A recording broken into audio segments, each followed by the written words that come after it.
Selamat malam. Baiklah, masih bersama dengan Ibu Sutari Serejeki ya. Dan pada hari ini kita masuk ke pertemuan ke-6. Oke. Pertemuan ke-6 ini kita membahas tentang, oh nggak mau dipencet ke sini ya. Kita coba ya.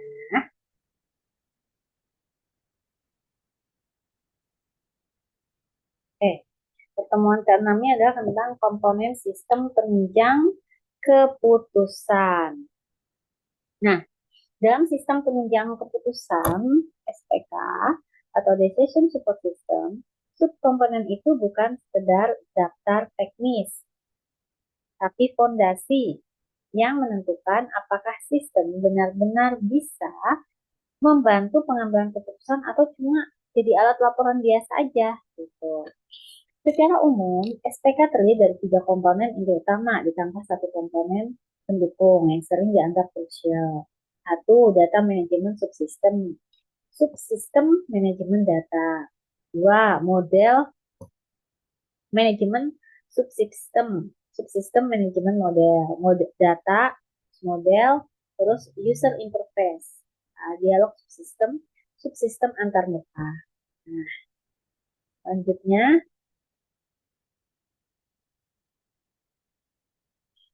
ini kita membahas yang pertama adalah data manajemen subsistem manajemen data. Nah, data manajemen subsistem adalah bagian dari sistem penunjang keputusan yang berfungsi untuk mengumpulkan, menyimpan, mengelola, dan menyediakan data yang dibutuhkan dalam proses pengambilan keputusan. Dengan subsistem manajemen data. Nah, komponen utama dalam manajemen data ini adalah yang pertama adalah database.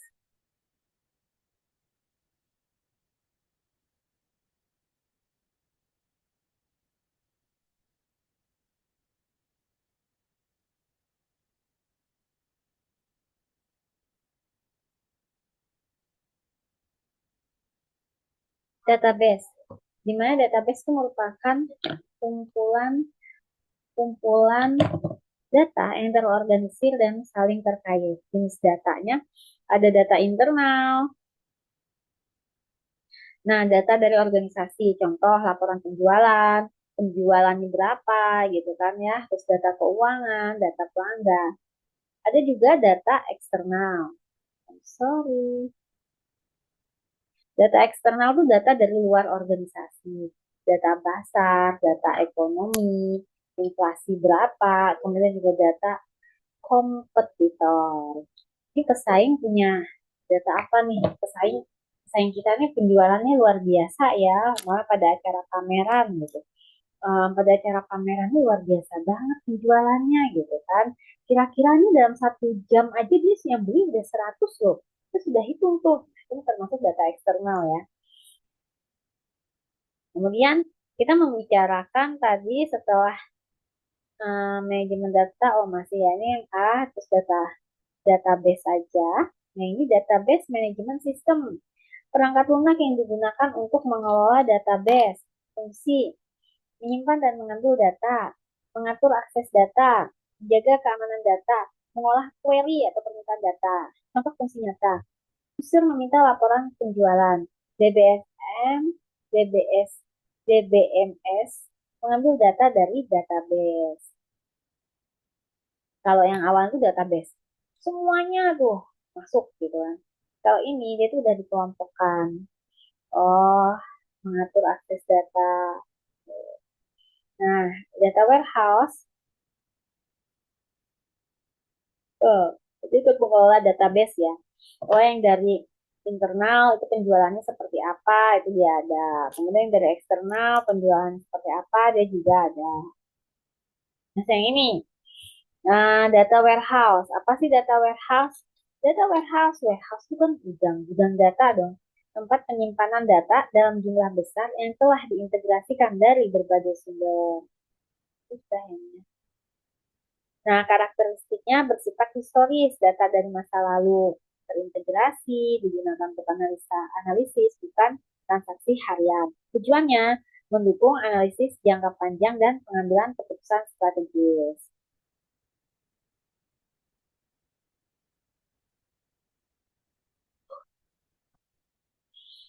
Kemudian ada data dictionary, berisi informasi tentang struktur data atau metadata.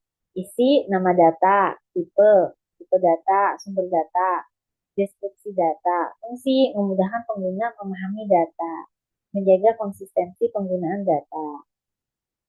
Kan dictionary itu kan kamus ya, kamus data gitu. Jadi supaya memudahkan, oh ini nama datanya loh, oh ini perusahaannya loh, oh ini jenis produknya loh, ini sumbernya dari mana sih kita dapat data ini, oh dari warehouse gitu.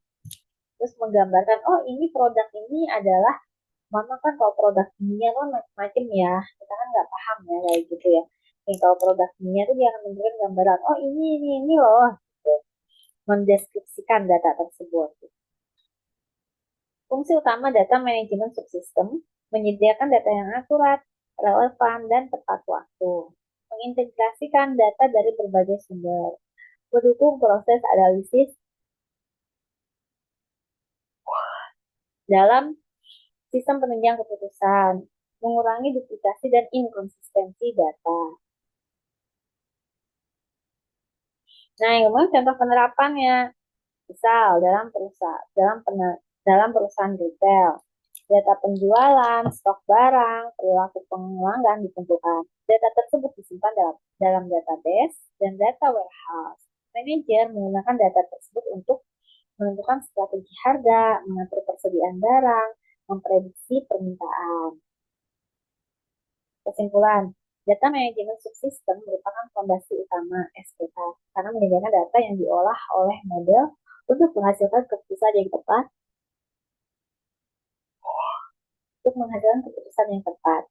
Tanpa data yang berkualitas, sistem tidak dapat memberikan hasil yang optimal. Ini tentang apa ya?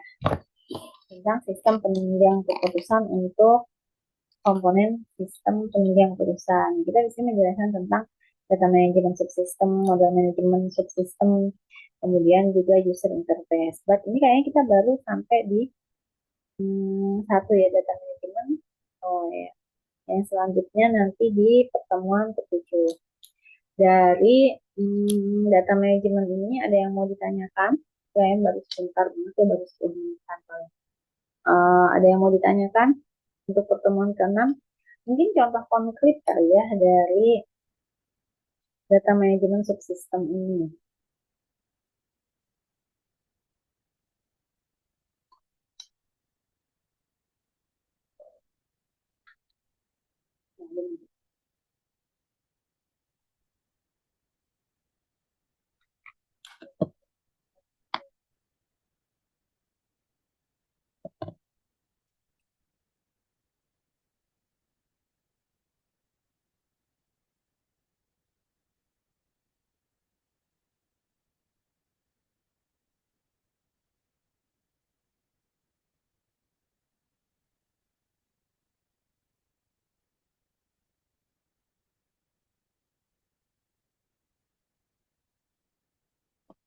Ada pertanyaan dulu?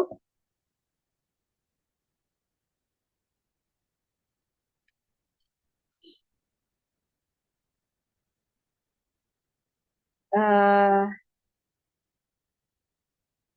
Contoh sederhana ya. Misal sebuah supermarket ingin menentukan barang yang harus ditambah stoknya. Berarti kan kita biasanya bikin untuk supermarket seperti itu, mereka bikin kode barang, nama barang, stok, penjualan mingguan. Nah, kode barang misalnya B001. Nama barang beras 5 kilo. Stoknya ada 25. Penjualan mingguannya ada berapa nih? 180. 180 kilo mingguannya. Ya kan? Kemudian bikin lagi nih kode barang B002. Misal minyak goreng nama barangnya. Stoknya ada 12. Penjualan mingguan 250 kilo. Nah, kemudian B003. Gula 1 kilo. Stok 90. Penjualan mingguan 60. Kemudian ada B004. Nama barang telur. stoknya ada 18 kilo. Penjualan mingguan 210 kilo. Data tersebut berasal dari sistem kasir atau POS, POS. Bisa juga dari Moka. Moka sistem kasir lu macam-macam, ada POS, ada Moka gitu kan. Ya, selain itu ada dari gudang, pembelian, supplier. Kemudian DSS menggunakan data tersebut untuk menghasilkan rekomendasi, misalnya minyak goreng segera restock, telur tingkatkan persediaan, gula stok masih mencukupi gitu kan. Kan kalau dari tadi dari gambaran ibu tadi kan gulanya stoknya 90, penjualan mingguannya 60. Nah, komponen dalam data manajemen subsistem tersebut ada database, tempat menyimpan seluruh data. Kemudian ada database manajemen sistem, perangkat lunak untuk mengelola database. Data dictionary menjelaskan arti, tipe, dan struktur setiap elemen data. Kemudian ada query tools saat untuk mengambil data sesuai kebutuhan pengambilan keputusan. Ya, ini tadi ya, data manajemen subsistem itu kita ibaratkan sebagai gudangnya data. Nah, ini ya, data manajemen subsistem ini kita ibaratkan gudangnya data. Kenapa kita ibaratkan seperti itu? Seluruh data dari berbagai sumber dikumpulkan dan dikelola sehingga dapat diakses dengan cepat ketika DSS melakukan analisis dan memberikan rekomendasi kepada pengambil keputusan. Tanpa subsistem ini, DSS tidak memiliki data yang cukup untuk menghasilkan keputusan.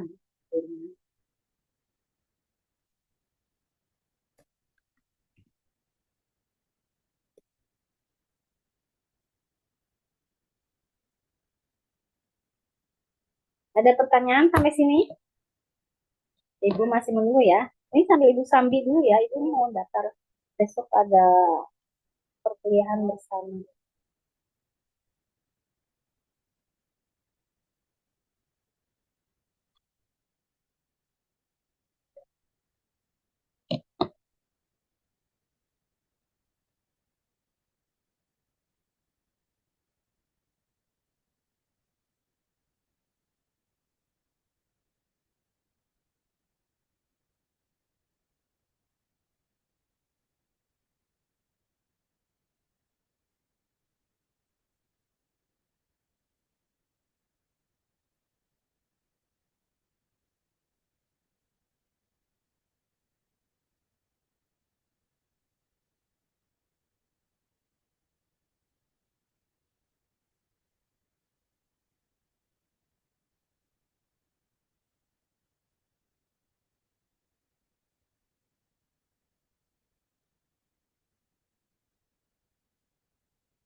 Oke, ini masih sekitar masih lama ya Ibu ya.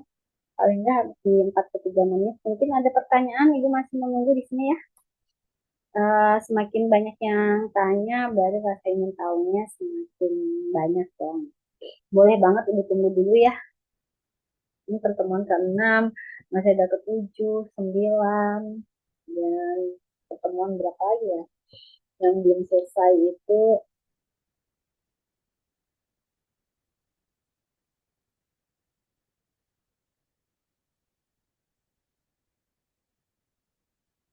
6, 7, 9, 10. Luar biasa. 6, 7, 9, 10, 13, 14. 1, 1, 2, 3, 4, 5. Ada 5.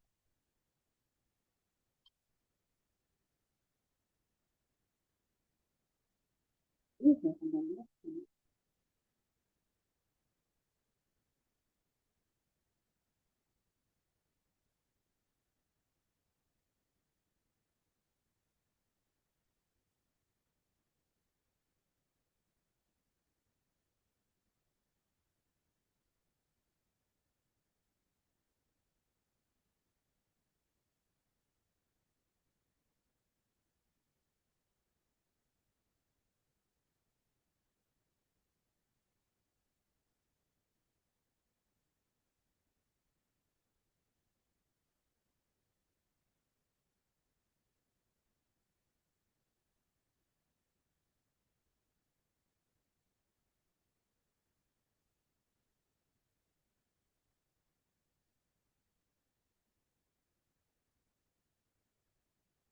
Ibu tunggu dulu ya sampai nanti di jam 45 ya. Jadi kalau ada yang mau bertanya boleh banget Ibu tunggu dulu.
Oke, Ibu akhiri ya kelas hari ini di pertemuan ke-6. Kita lanjut lagi nanti di pertemuan ke-7. Terima kasih, selamat malam.